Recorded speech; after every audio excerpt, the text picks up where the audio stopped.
Hello, guys. Let's catch up on some news, man. Me and you. So let's start right away. So before people join up, I'll keep the best one for the last. Don't worry, we got only two or three today. So the first video or news.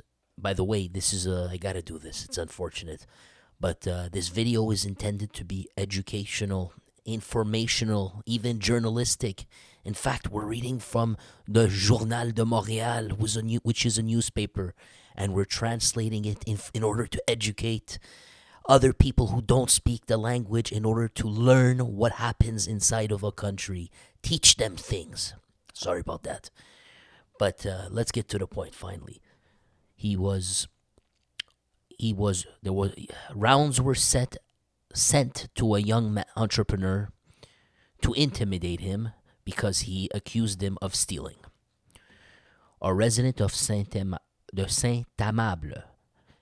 is facing tens of chiefs of accusations. So let's see what's this about, guys.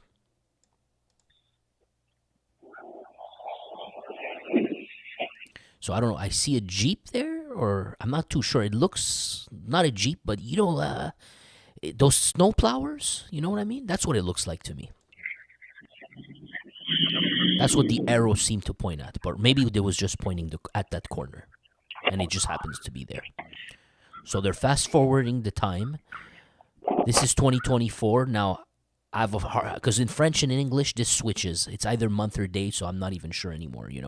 We don't have one. I always have to switch between is this English, is this French? So at the end of the day, I always forget. It's either October 3rd or it's March 10th, 2024. Either one. Well, now that I think about it, it's got to be March, right? That's where the snow is at. So it's probably 10th of March, 2024.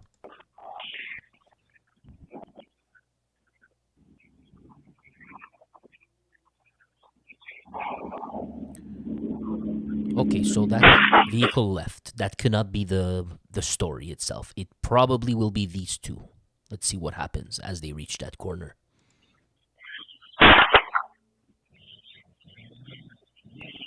So we see one vehicle following the other, the black one following the white. I'm not too sure what's going on.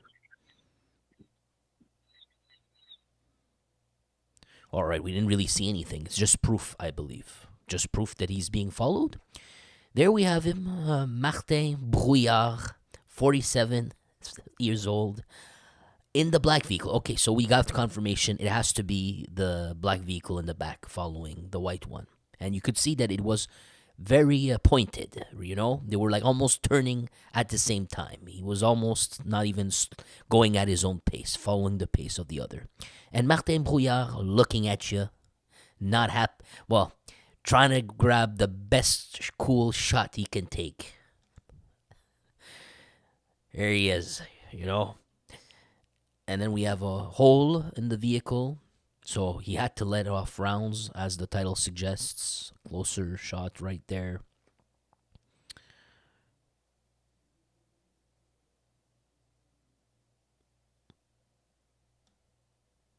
There you have it. Let's see what's going on with this story.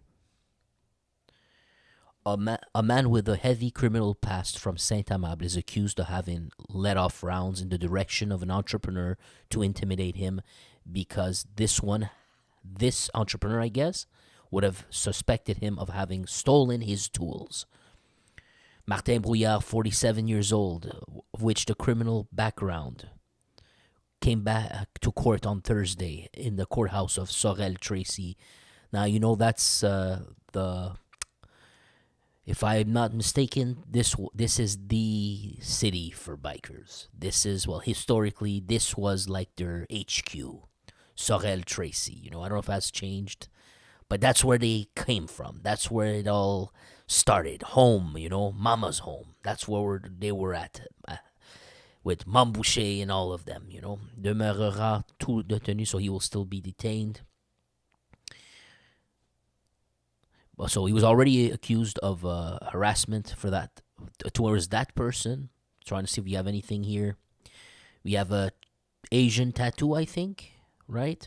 Probably something I can't read, but probably something like "death before dishonor," or the brave die only once, some crazy ish like this, or some samurai stuff. I bet some quote that he's a warrior, with his pose right there, happy to intimidate you. He wants to feel good about himself. So eating in a probably a good dining place, I think, is that Shells they're eating with friends. But yeah, let's keep going. The resident of Saint-Amable in Montérégie is facing tens of accusations for having sent rounds to the 30-year-old entrepreneur. The scene was filmed. It was at 3 p.m. 11 minutes. It says Brouillard would have parked behind the court of the victim's house on board of his black car, and then he would have let off shots at the employee of the company. Before, no, he had loaded. I think he meant like, when you cock the Glock. Sorry, that's gonna ding me just to use that word. In front of the employee, and then when the owner came out, he followed him, I guess. Look, the owner says, right away, I told my employee to flee, confided the excavator. I guess he's an excavator, an entrepreneur. The trades, But then he says, or maybe just, it might be the employee himself. I don't know. J'ai dit à mon employé. No, it had to be the entrepreneur, I guess. He says, I told my employee that to run away. But he says, I don't want to give my name because I fear for my life. But he already knows your name. If you're the intended guy, I don't know. I don't get it. It's a little bit confusing sometimes. So the scene was captured on camera. There was 2 rounds let off. They heard 2 rounds. And then they, of course, after, I guess, a couple of minutes or hours, they pinched our Batista here. But let me see what we got. So he missed his target. Maybe he was just trying to send him a warning. Don't accuse him of stealing, man. That's the moral of the story. He would have threatened him.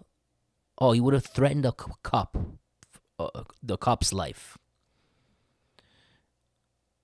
Also, and so he didn't have a permit for the arm, of course, and he was in possession. He was busted with cane on him, maybe a baggie or something.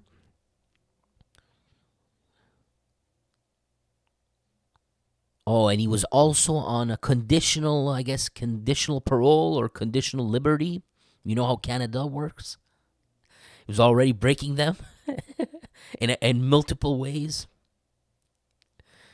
2 thefts, they say. Now, say even if, I guess, the motive of this attack is nebulous because of a tool, I guess. They're saying there's got to be more to this. The entrepreneur in excavation, okay, yeah, that was definitely him speaking before. So despite this weird explanation, basically, that it was because of a tool, the entrepreneur of excavation says that he doesn't reproach himself nothing. So he doesn't blame himself at all whatsoever. The quote says, On s'est fait voler nos outils 2 fois, et nos informations, c'était que Brouillard essayait de les revendre. La 2e fois, on a appelé la police, a-t-il affirmé. Did the quote end? No, not yet. À partir de là, il passait tout son temps à venir dans ma cour, à suivre mes gars. J'ai perdu 3 employés. Il me faisait des menaces et disait que je lui devais de l'argent. So you'll note I changed my accents. I usually do that funny one, absolutely, you say, lunatic. But I reserve that one for the bikers, I reserve that one because it's funny as hell. I try not to use that on regular, ordinary people. Now, for the Anglophones, he said, we got stolen our tools twice, and our information was that Brouillard was trying to resell them. The second time, we had called the police. Oh, the arch nemesis. He couldn't stand that. Spent too much time in prison. He thought you could steal He could steal, but nobody gets to snitch. That's me adding it, by the way. And it's starting then when they reported him, that he would spend his time coming to the court, not the court, the justice court, I mean the courtyard of the business, and then to follow my guys. I lost 3 employees because of that. He was making threats, and he would say that I owed him money. Nevertheless, now the quote's finished, guys. So, nevertheless, the 30-ish-year-old man, I guess the entrepreneur, he assures us that he owes nobody money. Because I doubt they spoke to the Batista there. I forgot his name, Brouillard. Now, the entrepreneur adds, tous mes fournisseurs sont payés dans les délais. Ma compagnie est en pleine expansion. C'est dur bâtir une réputation. All my suppliers are paid without delays. My company is in full expansion. It's hard to build a reputation, he says. And this last one admits, however, similar to his family, marqués au fer rouge par cet événement, are troubled by this event. Sorry, I don't truly know this expression. Sorry. Now the quote continues. C'est sûr que ça me fait peur. Je ne m'étais jamais fait tirer dessus. Une balle est passée à 6 pouces de mon cou. Mon gars était dans la maison avec ma femme. Il a été traumatisé. C'est grave. It's for sure that this scares me. I had never gotten rounds sent at me before. One round passed 6 inches from my neck. My son was inside the house with my wife. He was traumatized. It's bad. Poor guy. Brouillard possesses a long criminal rap sheet, since the end of the 90s. No surprise there. Canada.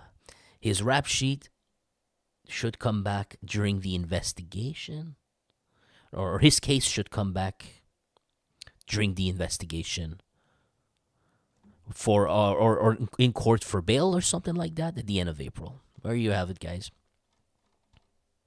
Roughneck right there. Let's go to the next one, boys. Next story. This one is a throwback, sort of. Well, yeah, it is, One of the most daring and dashing traffickers, if you will, in all of Quebec history. Probably top 3. The most audacious story you've never heard, probably. Most people don't know this story. Only those who researched it or have an idea, probably. But your general public doesn't really have an idea. This was one of the biggest ones, That's why it's my pleasure to revisit this, It's been such a long time, I don't remember any details, except that it was something about flying. He was flying planes, like, of what. Planes. He was flying the planes, and he had a daring landing or something like that. Let's just read. We'll figure it out. So, a pilot for the cartels, Raymond Boulanger, 76 years old, passed to the shadow realm in his condo. By the way, YouTube, this is an educational video where we try to teach people who don't speak French by translating documents that are in English in order to educate them on the criminality that's going on inside of Canada for those who don't know, thereby informing them journalistically by reading these newspapers, which we called journals, if you want. That's what we're doing here. Sorry for my dear viewer. But, so he was found, because he's old, right? He's 76 years old. He was found, he passed away in his condo. He had landed a plane full of cane at Casey in 1992. Let's see. Maintenant, celui qu'on a surnommé le pilote de Casey, un ancien pilote pour des cartels, est décédé. An ex-pilot for the cartels has just passed away. Ouais, Raymond Boulanger, qui avait fait atterrir un avion rempli d'une quantité record de cocaïne en Haute-Mauricie en 1992. So in 1992, he had landed a record amount of cane from a plane. I think he said in Mauricie. A été retrouvé mort hier matin dans son condo du Vieux-Montréal. He was found gone in his condo in Old Montreal. So the dude lived in Old Montreal. Sa mort à l'âge de 76 ans ne serait pas de nature criminelle.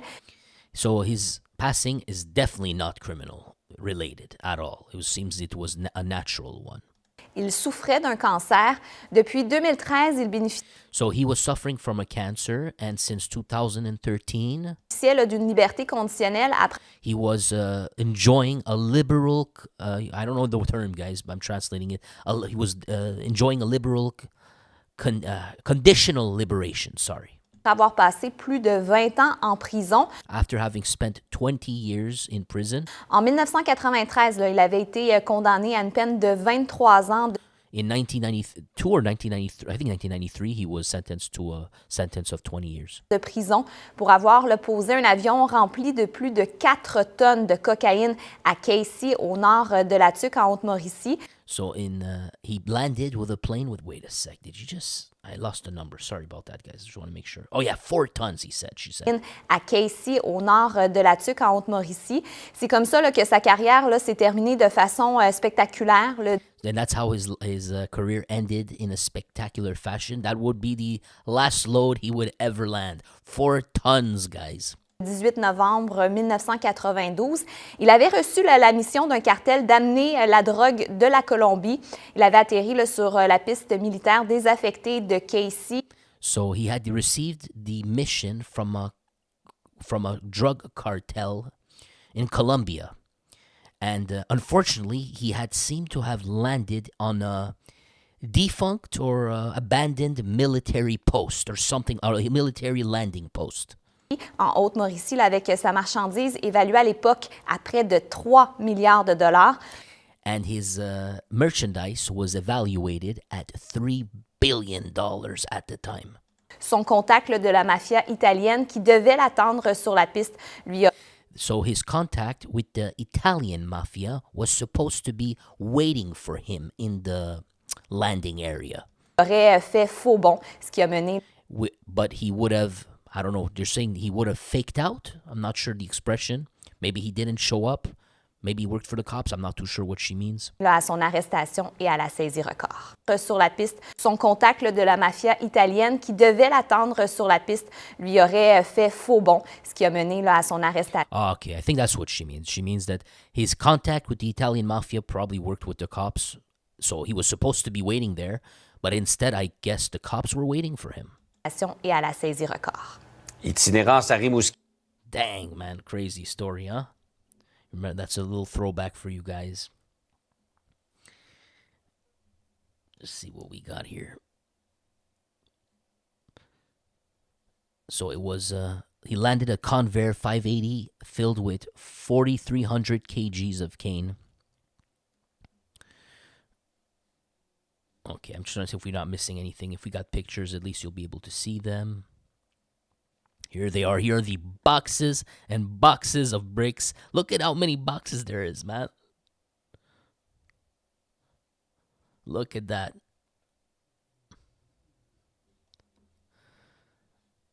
Oh, man. So this is the guy. He has that chef pilot mustache there. He's probably in prison, right? That looks like jail.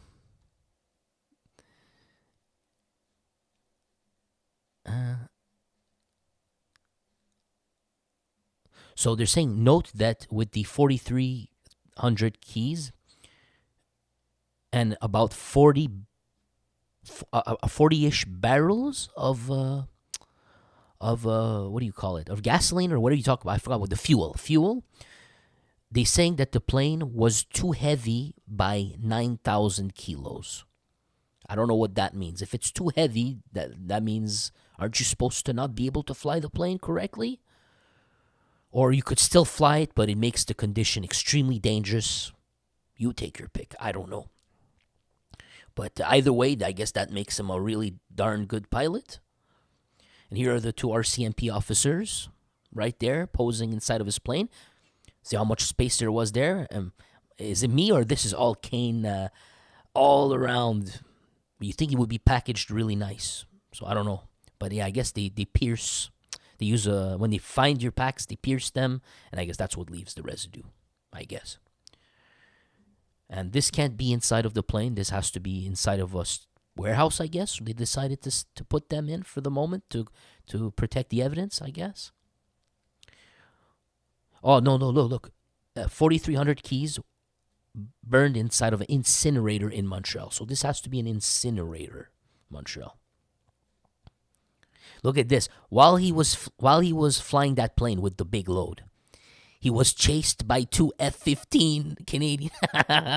Oh my God, two F-18s, guys. Crazy. They repeat the same thing. Here you go, smiling. Daring attempt. What's up, MTLRC Beast? Feedback, Fred. What's up, bud? I'm waiting for your feedback, man. At any moment. Oh, man, welcome, guys. On est resté calme, mais ça ne tenait pas. I guess here's a quote from himself. Let me just read it for you. I'm not too sure who's saying this, but he's saying, On est resté calme, mais ça ne tenait pas debout. Je devais décider si je détruisais l'avion ou si je le ramenais. Mais avec la chaleur que j'ai eue en montant, il n'était pas question de le ramener. L'équipe de la mafia, qui était censée d'être sur place, a tous les explosifs en main. Une fois qu'ils ont déchargé toute la marchandise, ils brûlent l'avion. I guess that's what he says. So he says, I just want to see if I can get some context. Okay, there's no really much context to read this quote, but I'll read it to you. We stayed calm, but it wasn't, man. Look, I guess I'll put it like this. We stayed calm, but it didn't make sense. I had to decide if I was going to destroy the plane or if I was going to bring it back. But with the heat or the high temperature, I'm not sure which one, but with the heat that I had, no. He means heat as in the risk, the amount of weight. So he says, but with the heat that I had and the quantity, there was no question about bringing it back, the plane, I guess. The team from the mafia was supposed to be on the scene and to have all the explosives in hand to make the plane go away with all the powdery evidence inside of it, residue, I guess.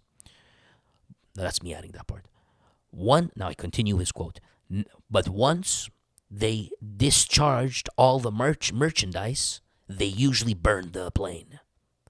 Or that was the plan, at least. Because I don't think they did that before. Do you? You know, what are the chances that police never found a burned plane somewhere in Canada? We would probably be speaking about this.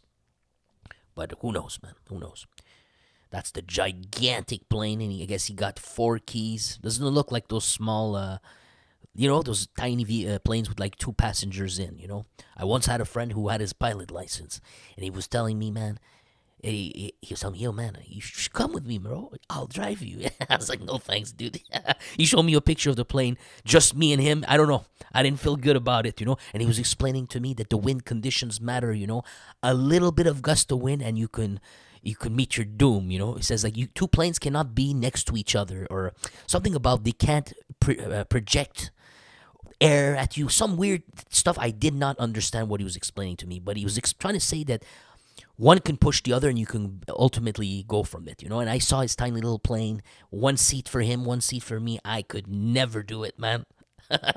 Call me a coward all you want. I don't know, man. I didn't feel safe trusting him. Plus, it wasn't like he was an airline pilot for 20, 30 years, No, man, he had barely gotten his license. He could drive me, I'm sorry, bro. I was too scared, man.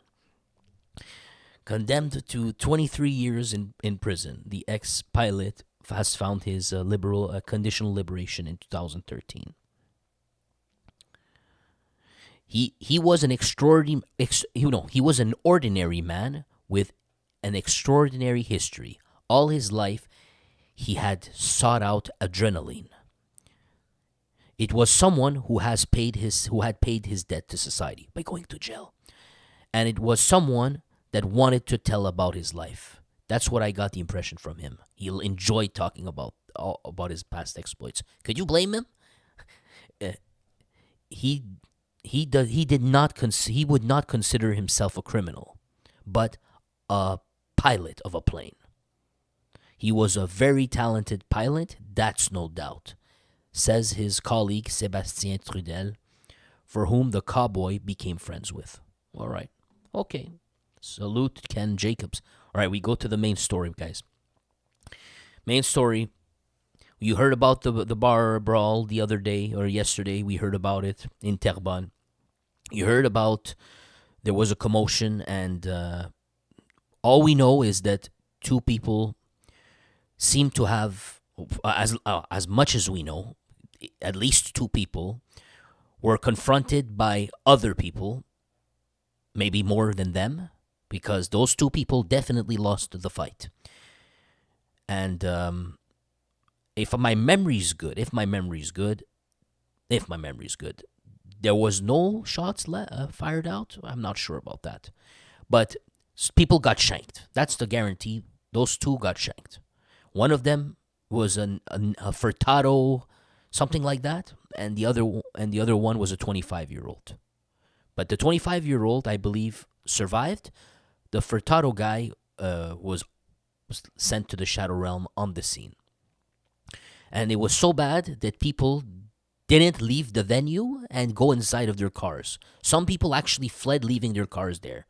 So, usually when there's like a mass, round giver, those mass round givers that go inside of a mall and then they do something really horrible, people run away, right? But I'm surprised that for Shanks, people ran away and left their car there. That's just a little weird for me. But doesn't mean much.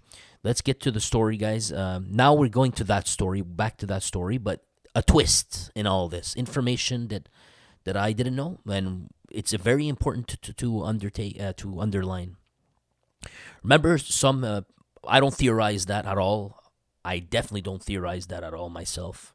It's not a newspaper. I don't, but I find it interesting because some people believe they'll believe there's a fight between Rizzuto and Hell's Angels, and Gregory Woolley was off because of that, because he may have helped them or something like that. But that would mean Gregory Woolley, which we do know, was serving the Sicilian side, who they say have a beef with Hell's Angels from Montreal. Now, the Hells Angels have puppet clubs, do they not? Those puppet clubs serve nobody else but the Hells Angels. Can we at least agree on that part? Now let's read the story and see how this throws that up in the air a little bit. Because Jean-Philippe Celestin, if you remember, his boss got offed. But the other month, I think, his brother got offed. Some say that he wasn't supposed to be his brother, in the newspapers at least, and they wanted him. But then again, he doesn't have the beard. His brother has the beard. They kind of look very different. But regardless, someone had attacked the Woolley camp. Perhaps that someone was sending people to break them down, shake them up a little bit, and then they went for his brother, and they offed his brother too, fortunately. And YouTube, we are educating people on the criminal landscape. We are teaching them to be able to understand the French language without knowing the French language by translating it to them. Hence, it's educational and it's journalistic because we're reporting on the news from a newspaper, which en français means journal, journalistic. Can't make it more obvious to your human auditors, because two of them, both in a row, dinged me, And we love to talk about stupefier busts, which is part of your rules, I don't know how much I can spell this out to the idiots on the YouTube department. Man, you guys are really a big letdown. should be easy, you know. But sorry about that, my friends. I'm doing this because it's scanning my videos, and then when I get dinged, I want them to hear this. Anyways, so Jean-Philippe Celestin's brother got offed. Clearly, Gregory Woolley got offed. Now we have this bar brawl. This could just be a serendipity. It could be just a moment thing, you know, not planned. But someone had beef. There's a chance here that two clans may have bumped there, or street gangs were serving two different pipelines, bumped into each other there, and they got into a brawl. That's a good likelihood that this happened as well, you know. But but here's the kicker. I didn't tell you all that just to resume the facts, you know. I didn't do it just for that. There's a very good reason for this. Gregory Woolley served the Sicilian pipeline, did he not? Did he not? Who do the biker puppet clubs serve, my friend? Is it contested? Or are we going to agree that they're serving the Hells Angels? Okay, good. Keep that in mind. So apparently they are at war with each other, offing Gregory Woolley's camp. Well, let's read this. From people that actually talk to the police. The people who write these articles, actually, like Felix again, all of them, they actually, Daniel Renaud, they talk about two officers here, you know.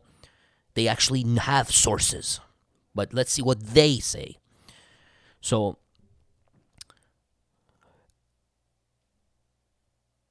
they're questioning a hypothesis here. 2:30 in the morning, yeah, we're going to skip that because we know there was a bar fight. That we know. Okay, so the victim was a Jesse Furtado Benard, 32 years old, known by the police. On the other report, they didn't just say he was known to the police. They said he was they used the word caïd. Sometimes it's interchangeable with gangster. Sometimes it's interchangeable with gang boss, that type of thing. That's what they named him, 32. Not on this article, the other one, same guys. I mean newspapers. Now we have a Furtado Benard.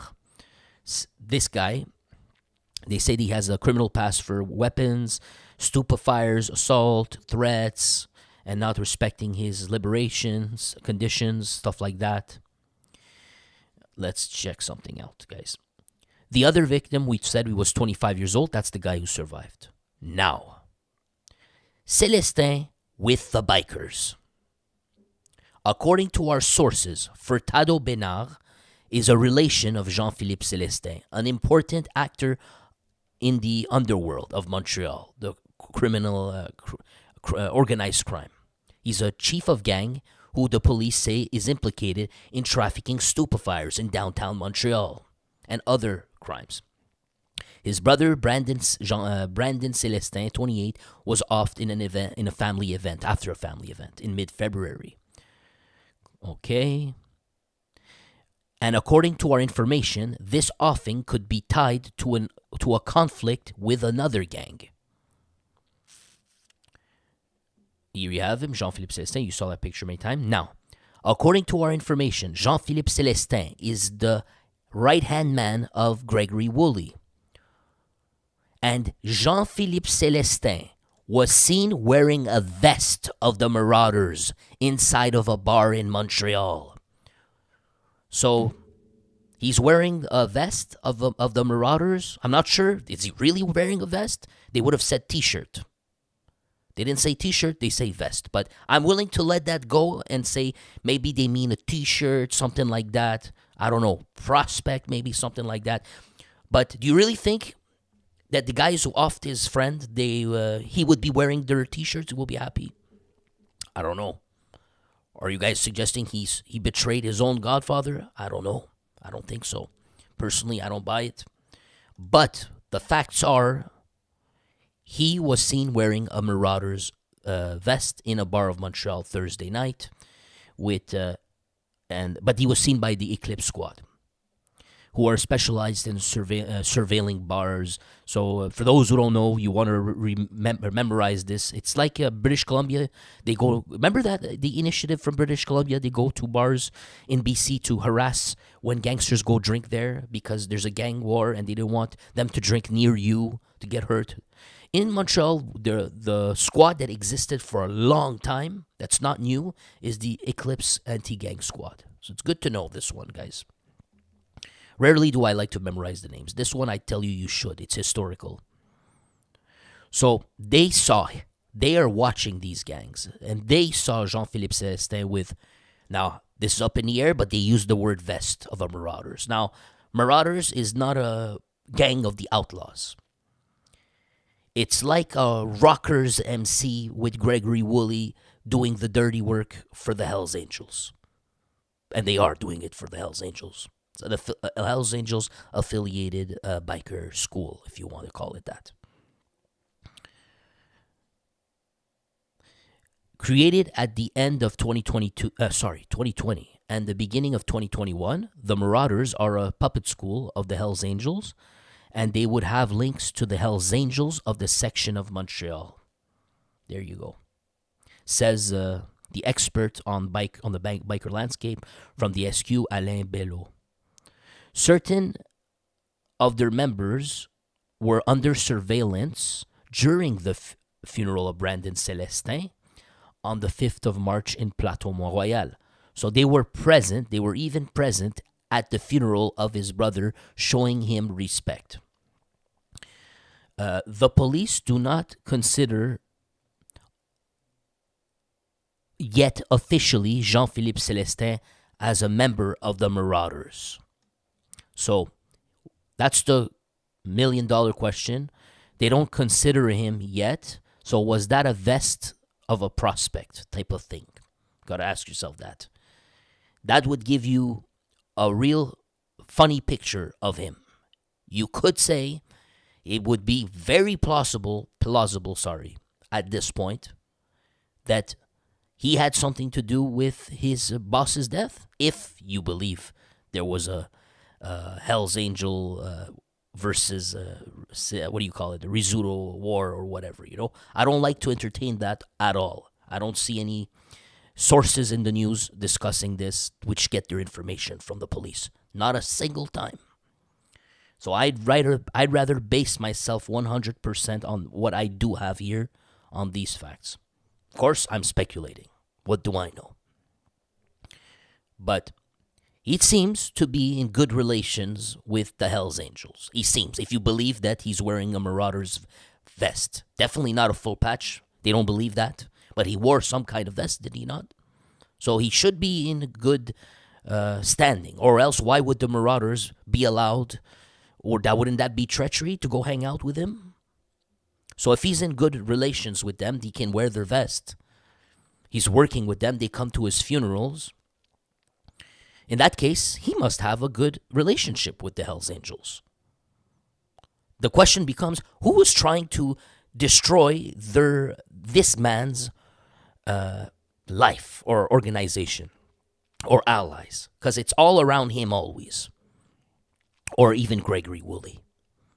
Remember, Gregory Woolley, if you want to use these words, like Mambouche adopted Gregory Woolley, took him under his wings, gave him the opportunities, and gave him the brand. To Maurice Mambouche gave it to Gregory Woolley. Well, Gregory Woolley did the same thing for this young man in front of you here. So, what do you think? I don't know. Sorry, my throat's going out. I really apologize. I went a little bit too heavy. So, oh man. Let's keep going. There has never been a black man inside of the Hells Angels since their arrival in Quebec in 1977. But there have been other subclubs. Notably, Gregory Woolley, off in November, was an ex-member of the Rockers, a defunct club of the Hells Angels, or a subclub, very active during the Biker War. Bodyguards. According to police, the Marauders played a notable role as bodyguards for the Hells Angels. Again, I apologize for my voice.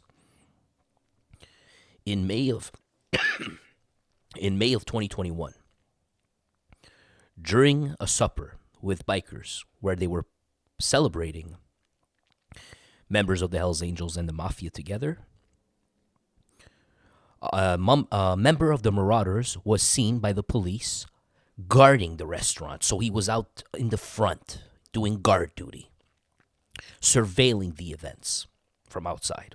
And here's a patch of the Marauders MC. In a way, the colors look very similar to the Rockers. Note, completely black and white. In spring of 2023, the Hells Angels of the section of Montreal had arrived in company of the Marauders for their first annual trip on motorcycle, which was in Canton de l'Est. In September of 2022, the police had intercepted members of the Hells Angels of the section of Montreal with the Marauders on the Highway 20 near Drummondville in an operation effected by police, I guess. Yeah, I guess it's a police team. Doesn't matter. Anyways, they're against firearms. It's a team specializing in fighting trafficking of firearms, I guess, or crimes. So the Marauders were also seen during the 45th anniversary of the presence of the Hells Angels in Canada, celebrated in December 2022 in Saint-Jean-sur-Richelieu. They had equally taken part 2 months earlier in a procession of bikers that had circulated along the border, American border, to underline the passing or the life or celebrate, I guess the passing of Hells Angels Sonny Barger. There you have it.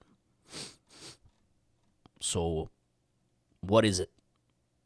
Do you really think he's the guy who brought him in, just like Gregory Woolley was loyal to Mambouche, who helped him out, who did everything who basically, even you saw it in an interview in a prison a long time ago, which is not online, but when they were interrogating Gregory Woolley, and they said, or one of the officers asked him, said, so Mambouche, your godfather, he kept saying, God, your godfather, and you saw how Gregory was still paying him money in prison, bringing him cuts, taking care of his daughter type of thing, giving her hugs, meeting her and giving her the cash, things like that. He was very loyal to the person who helped him and all that.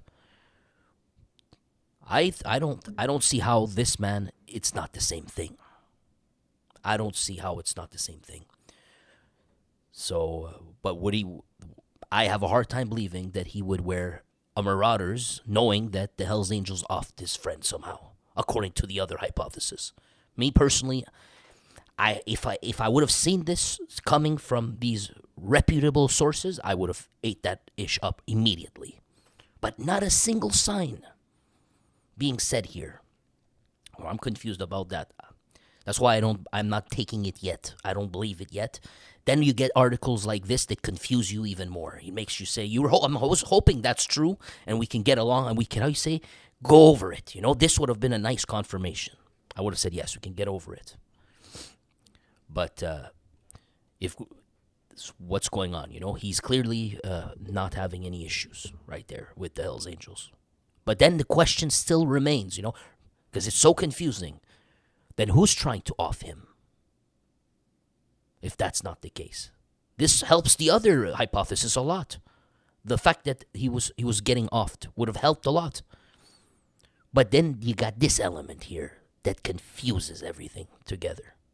So there's clearly a misunderstanding on my part somewhere. There has to be something missing. One element that I'm speculating on that's not correct. And it would make the whole thing make sense, or just maybe an extra information that I don't know about that changes everything completely. But eventually, we're gonna make sense of this. Someday, we might go, that's what's going on. Someday, maybe. Probably we will. We usually do, man. It takes years, and the picture. It's like when you buy a puzzle at the store. Remember, you used to play puzzles. I know the younger generation. They probably don't even know what it is. They just use the computers. They didn't have to spend time when all you had was cable TV and it was only Saturday morning cartoons. So you had nothing to watch except after school. Immediately after, you had like a 2 hours time where it was amazing. Then it was dead. Then you had to watch adult stuff at all if you enjoyed it, or Saturday morning. But you used to have these puzzles. Remember those puzzles? Well, some of you will remember. You put a piece. You start with nothing. You start putting a piece, and nothing makes sense. But you try to match colors between two pieces. You say, okay, I'm going to put all the things that have orange in them on one side of my table. Whenever I see this reddish thing, okay, I'm going to take any piece of the puzzle that has red. I'm going to put it on that side. That's how you start. It looks like nothing. It's all a confusing mess. Now you have the colors apart. Now you take them piece by piece and you say, okay, within these that had this dye of red, can I see something? Can I see some lines? Can I see some lines here? That makes sense. It's hard to explain, but then you'll start to take those, try to get the ones that have those lines that are in the orange section closer together. It makes no sense yet. But what happens is, after a while, you didn't even complete the puzzle yet. But now you see, and now you tell yourself, look, this puzzle is clearly it's about a city. Clearly it's about a city. At first you had no idea. Now you know it's about a city. Or it's a pumpkin. It has to be a pumpkin. I see it's sort of orangish. Okay, it could be an orange, but it looks more like a pumpkin. You will figure things out. This is what we're trying to do here. This is really what we're trying to do. Trying to read these news and assemble a puzzle throughout time. Figure this out. Anyways, shout out to DC. Sorry, bud, I missed out. Shout out to feedback. Ken Jacobs, Sherif of YouTube. DC, my man, what's up, buddy? Says, good morning, just woke up, have to shovel the snow. Oh, man, snowed a lot here, too, man. It snowed a lot. I was expecting the snow to be done. I was happy about it, man. March 23rd, snowed like crazy. Yeah, it's snowing like crazy here, too, man. Nobody plans the shanking in a strip club when they can bring... Exactly. What's up, Gilbert? How you doing, pal? Gilbert, thank you, bud. I'm wishing you to be safe as well, to have a nice day. Thanks a lot, guys. If anyone knows what SDMF means, tell me, because I've seen that before, but I can't remember, man. Thanks a lot, buddy. And shout out to DJ. Shout out to John Bastard, to Adam Rogers, the youth, man in the middle. I keep forgetting the names. You know who you are. Thanks a lot, guys. Have a great day.